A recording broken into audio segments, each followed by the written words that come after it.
90 के दशक में फिलीपींस में कोका कोला को कंपटीशन देने के लिए पेप्सी ने एक प्रमोशन कैंपेन लॉन्च किया था। एक गलती की वजह से वो कैंपेनिंग डिजास्टर में बदल गई। फिलीपींस में इसकी वजह से हजारों लोग सड़कों पर उतरे, कई सैकड़ों लोग घायल हुए और यहाँ तक कि कुछ लोग मरे भी।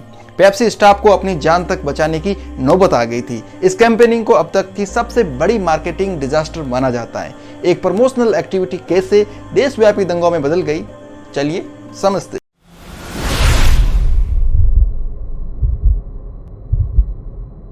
अर्ली 90s में पेड्रो वर्गारा नाम का एक एग्जीक्यूटिव पेप्सी के प्रमोशन डिपार्टमेंट न्यूयॉर्क यूएसए में काम करता था। पेड्रो ने एक नंबर फीवर नाम का कॉन्टेस्ट प्रमोशन इजाद किया। पेप्सी नंबर फीवर कॉन्टेस्ट ये एक तरह का लक यानी किस्मत आधारित कॉन्टेस्ट था। पेप्सी सोडा बोतल के कैप के अंदर की तरफ कुछ नंबर प्रिंट होते थे और पेप्सी की तरफ से कुछ नंबर के कॉम्बिनेशन को पहले से ही विनिंग नंबर सेलेक्ट किया हुआ होता था। जब कस्टमर के पास मैचिंग नंबर वाली बोतल की कैप होती तो वो प्राइस जीतता।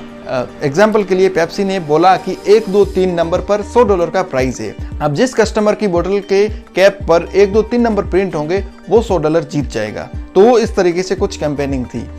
ये प्राइस ₹1 से लेके करोड़ों रुपए तक थी। Pepsi number fever contest US में काफी सक्सेसफुल रहा था। उस वक्त पेप्सी इंटरनेशनल के सीईओ क्रिस्टोफर सिनक्लेयर ने पेप्सी नंबर फीवर कैंपेन को अर्जेंटीना, चिली, ग्वाटेमाला, मैक्सिको और फिलीपींस में लॉन्च करने का निर्णय लिया। पेप्सी ने एक मैक्सिकन कंपनी डीजी कंसल्टर्स को नंबर फीवर कैंपेन को इन देशों में एग्जीक्यूट करने के लिए हायर किया। फिलीपींस जो करीब 7,441 आइलैंड को मिलाकर एक देश बना है जहाँ की ज्यादातर आबादी गरीबी रेखा के नीचे ही जीवन यापन करती है, और उस वक्त पेप्सी फिलीपींस के सॉफ्ट ड्रिंक मार्केट में स्ट्रगल कर रहा था। कोका कोला उस वक्त 75% मार्केट शेयर के साथ फिलीपींस की मार्केट में अनचैलेंज्ड लीडर था। वहीं पेप्सी के पास मात्र 19% ही मार्केट शेयर था। फरवरी 1992 में फिलीपींस में Pepsi number fever campaign launch किया गया। 1,000 पेसोस से लेकर के 1 मिलियन पेसोस तक का इनाम रखा गया। अलग अलग नंबर कॉम्बिनेशन पर अलग अलग प्राइस थे। फरवरी से लेके मई महीने तक टोटल 5100 लोगों ने नंबर फीवर कैंपेन के जरिए इनाम जीते। इस कैंपेनिंग से पेप्सी को भी बहुत फायदा हुआ। पेप्सी की मंथली सेल्स $10 मिलियन से बढ़कर $14 मिलियन तक हो गई। 19.4% मार्केट शेयर से 24.9% तक मार्केट शेयर बढ़ गया। इस अग्रेसिव मार्केटिंग कैंपेन को मीडिया ने भी काफी कवर किया। 29 रेडियो स्टेशन और 4 न्यूज़पेपर नंबर फीवर के विनिंग नंबर को सर्कुलेट कर रहे थे। शुरुआत में कैंपेन 8 मई तक ही चलना था, लेकिन कैंपेन की सक्सेस को देखते हुए इसे 5 हफ्ते तक आगे बढ़ा दिया गया। इस कैंपेन का खुमार इतना था कि कई घरों में बोतल के कैप चोरी होने लगे और इसकी FIR दर्ज की गई। सब कुछ अच्छा चल रहा था। पेप्सी को भी इस कैंपेन की कामयाबी का बहुत फायदा हो रहा था। फिर तारीख आई 25 मई 1992। इस दिन पेप्सी के सबसे बड़े विनिंग प्राइज विनर के विनिंग नंबर अनाउंस होने वाले थे। ये विनिंग प्राइस थी 1 मिलियन पेसोस, यानी आज के हिसाब से $68,000, करीब 50 लाख रुपए। ये राशि कई फिलिपिनो परिवारों की जिंदगी को हमेशा हमेशा के लिए बदल सकती थी। 25 मई की शाम को 6 बजे फिलीपींस की करीब 70% आबादी टीवी से चिपकी हुई थी। सबको इंतजार था विनिंग नंबर को अनाउंस होने का।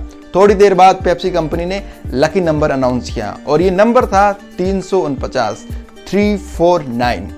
मनीला का एक taxi driver Ernesto D Guzman खुशी के मारे नाच रहा था, क्योंकि उसके पास और उसके भतीजे के पास 349 नंबर वाले बोतल का कैप था। वहीं एक बस ड्राइवर के पास 3 लकी बोतल वाले कैप थे और एक 12 बच्चों की मां जो रोज 10 पेप्सी की बोतल खरीदती थी, उसके पास 35 लकी नंबर वाली बोतल थी, यानी वो 35 मिलियन पेसोस जीत चुकी थी।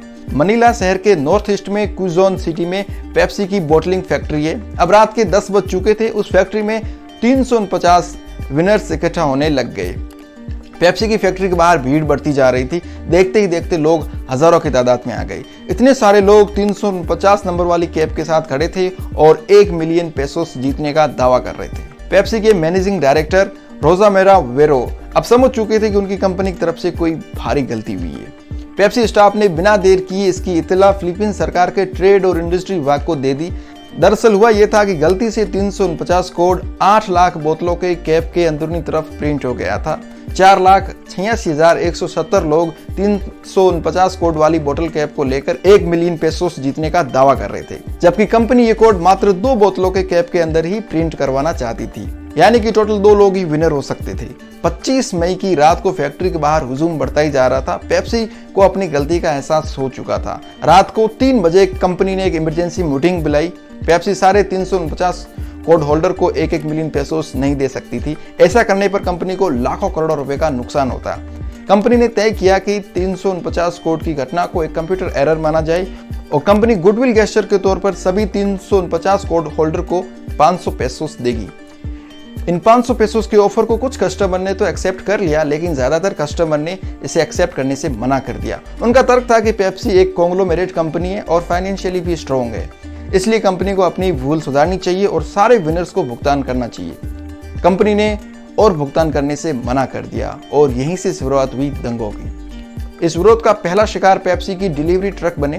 करीब 35 ट्रकों के ऊपर पत्थरबाजी की गई, कई ट्रकों को उल्टा कर दिया गया और कुछ को जला दिया। अगले दिन प्रोटेस्टर सड़कों पर उतर चुके थे। पेप्सी के खिलाफ नारेबाजी और बहिष्कार का दौर शुरू हो चुका था। राजनेता से लेके सामाजिक कार्यकर्ता एंटी पेप्सी मुहिम में शामिल हुए। पेप्सी के कॉर्पोरेट ऑफिस के लॉन को तहस नहस किया गया, खिड़कियों को तोड़ा गया, यहाँ तक कि ऑफिस के अंदर एक्सप्लोजन भी किए गए। एक हैंड ग्रेनेड को पेप्सी ट्रक के ऊपर उछाला गया। इसका शिकार एक स्कूल टीचर और उसकी 5 साल की बच्ची बनी। इन दोनों की मौत मौके पर हो गई और 6 अन्य लोग घायल हो गए। पूरे देश में धीरे धीरे एंटी पेप्सी मुहिम फैल गई। पेप्सी के अधिकारियों को अपनी जान बचाने के लिए बॉडीगार्ड को हायर करना पड़ा और आर्म्ड व्हीकल का इस्तेमाल करना शुरू किया। सरकारी आंकड़ों के हिसाब से 5 लोगों की मौत हुई और 2 पेप्सी कर्मचारियों को अपनी जान गंवानी पड़ी। स्टेट प्रोसिक्यूटर्स के ऑफिस में 5000 से ज्यादा सिविल और क्रिमिनल कंप्लेन पेप्सी के खिलाफ दर्ज हुई। पेप्सी का बहिष्कार पूरे देश में हुआ। इसके चलते पेप्सी लगभग मार्केट से गायब हो गया। कई दिनों तक विरोध के बाद प्रोटेस्टर्स कोर्ट की शरण में गए। इस कैंपेनिंग के 2 साल बाद यानी 1994 में पेप्सी की 1.5 लीटर मेगा बोतल सुपर सेलिंग प्रोडक्ट बनी, जिसकी वजह से कंपनी का मार्केट शेयर 17% तक वापस बढ़ा। नंबर फीवर कैंपेन से लंबित मामले 2006 तक कोर्ट में चले। 2006 में फिलीपींस की सुप्रीम कोर्ट ने पेप्सी के खिलाफ यह कहते हुए मुकदमा खारिज कर दिया कि number fever campaign computer error की वजह से हुआ था। पेप्सी ने जानबूझकर कोई कैओस क्रिएट नहीं किया, इसलिए पेप्सी किसी भी तरह का पे आउट करने के लिए बाध्य नहीं है। पेप्सी ने इन सारे घटनाक्रम के लिए फिलीपींस के लोगों से माफी मांगी। पेप्सी को इस कैंपेनिंग से ब्रांड इमेज का तो नुकसान हुआ ही, उसके अलावा फिजिकली इंफ्रास्ट्रक्चर, लीगल कार्रवाई करने में और अन्य खर्चे मिलाकर के $20 मिलियन का नुकसान हुआ। नंबर फीवर कैंपेन को अब तक की सबसे बड़ी मार्केटिंग डिजास्टर माना जाता है। अगर आप पेप्सी के मैनेजिंग डायरेक्टर होते तो उस वक्त सिचुएशन को कैसे हैंडल करते, प्लीज कमेंट करके हमें बताइए। मनी मोटिवेशन और स्टार्टअप से रिलेटेड पोस्टों के लिए आप हमारे इंस्टाग्राम पेज को फॉलो कर सकते हैं। आपने अभी तक इस चैनल को सब्सक्राइब नहीं किया तो प्लीज चैनल को सब्सक्राइब करिए। मिलते हैं अगली वीडियो में, तब तक जाओ।